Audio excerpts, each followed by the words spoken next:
সকালে ঘুম তো উঠতেই আমি গেলাম গিয়া আমরা কুলা বাজারে মার্কেট গেলাম, মার্কেট থেকে সুয়েলবার বিয়ার অনেক বাজার করলাম, কুয়েল পাখি তো দূরে, মাছ থেকে দূরে, মুরগির থেকে দইরা সব কিছু।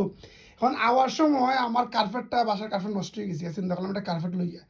কার্পেটটা কিনতে গিয়ে বেটা আমরা এই প্রাইস কইছে কত টাকা, 250 টাকার কার্পেট কইছে এটা।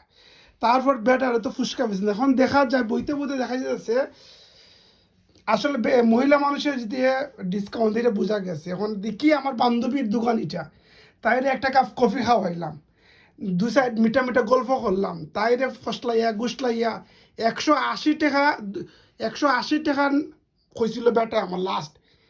করতে করতে করতে করতে আমি লাস্টে 46 টাকা, অনলি 46 টাকাই দিয়ে আমি এই কার্পেটটা কিনে নিলাম। খাটা খাটা কার্পেট আমার ভালো লাগছে, আমারও হইবা জানাইবা, ভালোবাসা দিবা, শেয়ার করবা। আর মহিলা মানুষরা যে সময় দিতে পারে এটা বুঝতে পারলাম। আমার বান্ধবী অনেক বালা, বইতল বিটটা আমার এটা সুন্দর হইরা।